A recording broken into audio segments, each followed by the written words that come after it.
ఎంబెరుమానార్ తిరువడి ఒక్కడు చెడిపోయినా సహించదు. అది స్వారస్యం అన్నమాట. ఎంబెరుమానార్ యొక్క తిరువడి ఒక్కడు చెడిపోయిన, తప్పు చేసిన వాడైనా చెడిపోయిన వాడు సహించదు, వాడిని ఉద్ధరించే తీరుతుంది. అది వారి యొక్క శ్రీ సూక్తులు ఉంటే గంభీరమైనటువంటి మాటకు అర్థం. రెండవది ఏమిటంటే, మహర్షులకి సంప్రదాయస్తులకి ఎంతో తేడా ఉంది. చెప్పారు అస్థిమసగాంతరం ఉందని. అస్థిమసగా పర్వత పరమాడు వాసిపోరు అన్నారు, పరమాణు వట్టై వాసిపోరు అన్నారు. అది మనకి ఈ సందర్భంలో ఈ ఘట్టంలో మనకి తెలుస్తుంది. ఏమిటి అంటే, త్రిశంకు అని ఒకడు.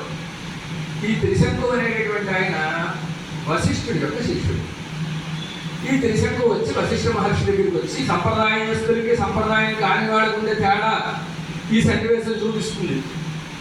ఆ త్రిశంకు వశిష్ఠ మహర్షి దగ్గరికి వచ్చి అన్నాడు, నేను బొందితోటి స్వర్గానికి వెళ్ళాడు అన్నాడు. బొందితో స్వర్గానికి వెళ్ళాడంటే శరీరంతో, సశరీరంగా ఈ లోకం వదిలిపెడితే శరీరం మార్చుకుని మిగతా లోకానికి వెళ్ళాలి తప్ప దీంతో వెళ్ళడానికి టికెట్ కుదరదు. అమెరికా అంటే ఈ శరీరం వెళ్ళిపోవచ్చు, కానీ స్వర్గం వెళ్ళాలంటే టికెట్ కొట్టేయాలి, కొత్త టికెట్ రావాలి, కొత్త శరీరం రావాలి. నరకానికైనా యాతన శరీరం రావాలి, పరమపదానికైతే ముక్త పురుష శరీరం రావాలి. అప్పుడు అందులో ప్రవేశం ఉంటుంది కదా. నేను చెప్పాను గురువు గారు, గొంతుతోటి స్వర్గానికి వెళ్ళడం అనేది కుదరదయ్యా, అలాంటివి చేయకూడదు, అది శాస్త్ర విరుద్ధము, శాస్త్రానికి విరుద్ధమైనటువంటి కార్యక్రమాలు నేను చేయించను ఈ గురువు గారు చెప్పారు. చెబితే వెంటనే ఏం చేశాడు, పార్టీ మార్చేశాడు అనమాట. నువ్వు ఈ పూజ చేయగయ్యా, ఆ దేవతను ఆరాధించగయ్యా, ఇలాగ నువ్వు ఫలానా వారి దగ్గర వినగయ్యా అని చెప్పాను అనుకోండి, వెంటనే గురువుగారు మార్చేస్తే ప్రశ్న ఉండదు కదా. హాయిగా మన ఇష్టం వచ్చినట్టు మనం ఉండొచ్చు. వెంటనే గురువు గారు మార్చేసి విశ్వామిత్రుడి దగ్గరికి వెళ్ళి విశ్వామిత్రుడి ద్వారా చేశాడు. చేసుకుంటే శపించాడు. ఆచార్య ధిక్కారం చేశావు అని చెప్పి వశిష్ఠుడి యొక్క పుత్రుడు శపించాడు. మళ్ళీ వాళ్ళ దగ్గరికి వెళ్ళాడు. మళ్ళీ ఆయన కొడుకుల దగ్గరికి వెళ్ళి మీరు చేయించండి, తండ్రి గారు చేయండి, పిల్లలు చేయిస్తారా?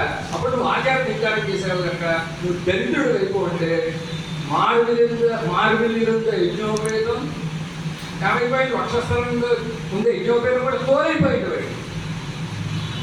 చూసారా? కానీ ఇక్కడ చూడండి, అక్కడికి ఇక్కడికి తేడా చూపిస్తారు సన్నివేశం. అక్కడ ఏమన్నారు, నాశనం అయిపోవాలని చెప్పించారు. వాడు క్షత్రియుడిగా ఉండేవాడు చండాలుడు అయిపోయేటట్టుగా చెప్పించారు. వాడు చండాలుడు అయిపోయాడు. కానీ ఇక్కడ చూడండి, ఒక్కడైనా చెప్పించారా? ఇద్దరు ఆచార్యుల్లో ఇద్దరు విషయంలోనూ అపచారమే.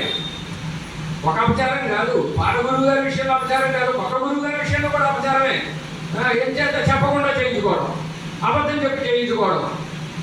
వీరికి ఒకళ్ళకి బెబ్బే అనేవారు అందరికీ బెబ్బే అని అంటాడు తప్ప ఇంకోళ్ళకి ఏమి వాళ్ళని తెచ్చి నేకపోతేమి తప్పడు.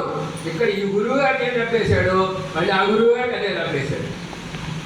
అయినా ఇది వైష్ణవ